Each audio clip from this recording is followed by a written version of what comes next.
नमस्कार, बिहार मिथिला न्यूज में आपका स्वागत है। मैं हूं मनोज।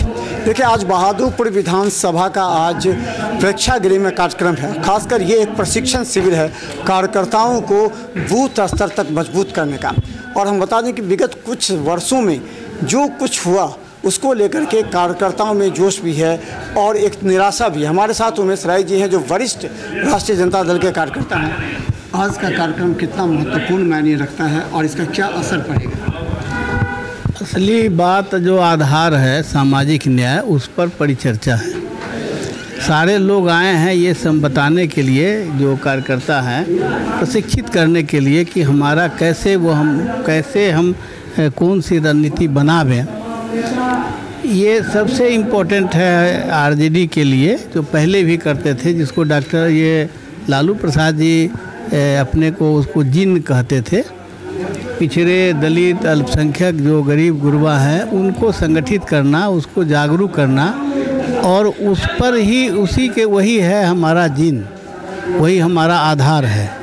और जब उसको आधार को हम लोग संगठित करके और सब सक्रिय करके अपने साथ रखेंगे तभी ये जो सामाजिक न्याय सफल हो पाएगा, और वही ज़रूरी है वो, और उसके लिए सब लोग लगे हुए हैं। क्या लगता है कि इसमें टूट हुआ है क्या, या सेंधमारी की गई है? चाहे भाजपा एनडीए सेंधमारी की अति पिछड़ा को लेकर टूट तो हुआ। नीतीश कुमार जी ने पिछड़ों को अति पिछड़ों से अति पिछड़ा को अति पिछड़ा बना दिया, और दलित को महादलित बना दिया। किसी को रहने नहीं दिया।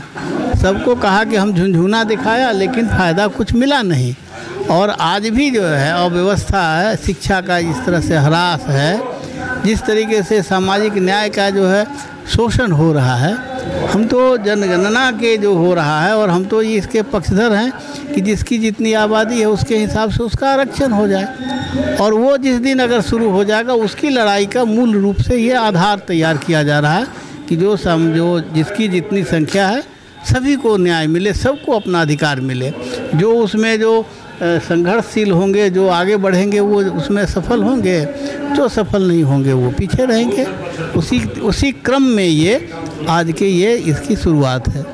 तो बता, वरिष्ठ राष्ट्रीय जनता दल के नेता हमारे साथ, और हम बता दें कि जिस तरह आज जो हम आपको दिखा दें कि दरमका ऑडिटोरियम में जो कार्यक्रम है, और इस कार्यक्रम को हम आपको बता दें कि यहाँ पर भोला यादव हैं, अख्तरुर रहमान हैं, और ख़ासकर ये जो कार्यक्रम है आप देख रहे हैं मंच पर जितने नेता हैं, ये नेता जो है वो पूरी तरह ये दिखाने का प्रयास कर रहे हैं कि आखिर राजनीति क्या होती है, पंचायत स्तर पर किस तरह तैयारी की जाए। और जहाँ दिखाई मंच पर जितने लोग हैं, मंच पर देखिए जितने लोग हैं, ये सभी अपने अपने तरीके से जो कार्यकर्ता हैं यहाँ मौजूद कार्यकर्ता को समझाने का प्रयास कर रहे हैं, क्योंकि ये एक महत्वपूर्ण विषय है इस बार का जो चुनाव है, जिसमें भोला यादव बहादुरपुर विधानसभा से संभावित उम्मीदवार रहते हैं। और उसको लेकर के देखिए तमाम लोग, ये जो कार्यकर्ता हैं, तमाम कार्यकर्ता आए हुए हैं। क्या क्या कहते हैं नेता, दिखाते हैं आपको।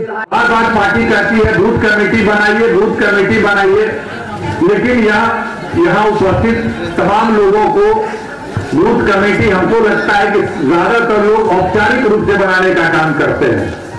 किसी एक टोला में किसी एक कार्यकर्ता को कहे वो अपने ही परिवार और अपने ही लोगों का 10 लोगों का नाम नंबर डाल के दे देता है। अक्सर यही होता है कि आप किसी बूथ कमेटी को देखिएगा तो किसी एक ही जाति का होता है। अगर किसी को दिया गया तो अपने ही टोला के 4-5-10 लोगों का नाम दे दिया गया। जिसको भी कहा गया वो अपने टोला के 5 लोगों, 10 लोगों, 12 लोगों का नाम बनाकर दे दिया और कहा कि बूथ कमेटी बन गया। जबकि एक बूथ पर 5-7 जाति का वास होता है। एक बूथ पर कई जाति के लोग होते हैं, कई टोला होता है। 1500 मतदाता पर एक बूथ होता है, कम से कम 1000 मतदाता, 800 मतदाता तो होता ही है। तो 4-5 टोला मिलाकर एक बूथ होता है। लेकिन बूथ कमेटी हम लोग ढंग से नहीं बनाते हैं, उसके महत्व को नहीं समझते हैं। इसलिए पार्टी में पंचायत अध्यक्ष का काम है कि बूथ कमेटी बेहतर ढंग से बनाए, और बूथ कमेटी का काम क्या हो, बेहतर से बेहतर ढंग से, उसी विषय पे कुछ चर्चा हम लोग करेंगे। सबसे पहले तो पंचायत के अध्यक्ष या पंचायत के जो कार्यकर्ता है, या बूथ कमेटी या बूथ के जो कार्यकर्ता है, उनको सारी चीजों पर पहली नजर रखनी चाहिए कि भाई अभी जो वर्तमान में सरकार है उसकी क्या नाकामी है, उसके बारे में चर्चा होती रहनी चाहिए। जैसे अभी हम लोग चर्चा करते हैं कि भाई 20 साल से नीतीश कुमार सत्ता में बैठे हैं, कितने साल से 20 साल से सत्ता में बैठे हैं, डबल इंजन की सरकार है और 20 साल में बिहार इतना विकास किया, इसकी चर्चा भी चौक चौराहे पे होनी चाहिए। तो इसका आंकड़ा तमाम वक्ता बोलते हैं, हमारे नेता तेजस्वी जी भी बोलते हैं, तमाम लोग बोलते हैं, लेकिन यह चर्चा गांव टोले तक करने का काम किया है। ये तमाम दुष्प्रचारी ने हम लोगों को नेता को फंसाने का काम किया। क्या मैं वैसे लोगों से पूछना चाहता हूँ, अगर आज लालू यादव चोर रहता, आज गरीब का बेटा खटिया और कुर्सी पर नहीं बैठता, आज लालू यादव चोर रहता, आज गरीब का बेटा पुनिया और पर जाता है वह नहीं जा पाता, आज लालू यादव चोर रहता, आज मछुआरा मजदूर का बेटा रामपुरी सभा मजदूरी करने वाला आज विधायक पर क्या आप लोगों के बीच में नहीं बोलता। यह ताकत लालू यादव का है। जब लालू यादव ने गरीब गुरबों को सम्मान देना शुरू किया, जब हम लोगों के नेता आदरणीय भानु रामू प्रसाद यादव ने गरीबों के मुख में आवाज दिया, तो सामान की उनको जंगल राज बोलने लगा कि जंगल राज है। जब भी कोई बात आता है एक जंगल राज की बात करते हैं। मैं वैसे बात करने वाले से पूछना चाहता हूँ, उस समय जंगल राज नहीं था। 90 से पहले जब दलितों को सताया जाता था, पिछड़ों को सताया जाता था, अत्यंत पिछड़ों को सताया जाता था, खटिया और कुर्सी पर बैठने के लिए नहीं दिया जाता था, चप्पल पर चढ़ने के लिए नहीं दिया जाता था, कुआं से पानी पीने के लिए नहीं दिया जाता था, एक पंगत में बैठ के खाने के लिए नहीं दिया जाता था। लोगों को मान स्वाभिमान हक अधिकार की लड़ाई लड़ने का काम लालू यादव ने किया है। उस लड़ाई को आगे बढ़ाते हुए हमारे युवा नेता तेजस्वी यादव ने इस चुनाव में संकल्प लिया है कि सामाजिक न्याय तभी स्थापित हो सकता है जब हम आर्थिक न्याय कर सके। इसलिए चुनाव का नारा है कि इस बार जो हम चुनाव लड़ेंगे वो आर्थिक न्याय का चुनाव होगा। ये आर्थिक न्याय क्या है? आर्थिक न्याय है कि देश के खजाना का बड़ा हिस्सा शोषित वंचित के ऊपर खर्च किया जाए। अभी केंद्र में मोदी सरकार है, देश के खजाना का आधा पैसा किस पर खर्च किया जा रहा है? अडानी को दिया जा रहा है, अंबानी को दिया जा रहा है, बड़े बड़े उद्योगपति को दिया जा रहा है, जिसको 10 साल पहले जिसका नाम आज आप नहीं जानते थे, आज वो दुनिया के अमीर आदमी की सूची में खड़ा है। कहां से खड़ा है? भारत सरकार के पैसा से लेकर के वो बड़े बड़े उद्योगपति बने। भारत सरकार के या बिहार सरकार के खजाने में कहां से पैसा आता है? हमारे आपके खजाने से जाता है, पॉकेट से जाता है। आप लोगों में से कितने लोग हैं जो टैक्स देते हैं? हाथ उठाइए। टैक्स देते हैं सरकार को, वो हाथ उठाइएगा, सब आदमी मत उठाइएगा। सरकार के खजाना में टैक्स कौन देता है? 3-4-5 आदमी 10 आदमी दे रहे हैं। गलत बात है।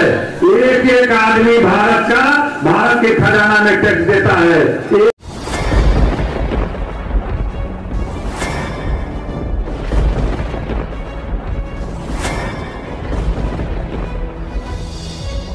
हम जीविका के CRP 10 साल 12 साल से एको गो पाई ना हमरा के दरमाहा घरे घरे संदेश देता है कि या प्रशासनिक अधिकारी सही तरह से एक्टिव नहीं है या फिर नीतीश सरकार कंट्रोल नहीं कर पा रही है। यही सरकार में कमी है जो सर, सरकार जो कंट्रोल नहीं कर पाती है सर, बाकी जो भी है सब एक ही तरह। मनोज बाबू, आप फटे दूध से छाली निकालने वाले लोग हैं, ब्रेकिंग न्यूज के मास्टर हैं।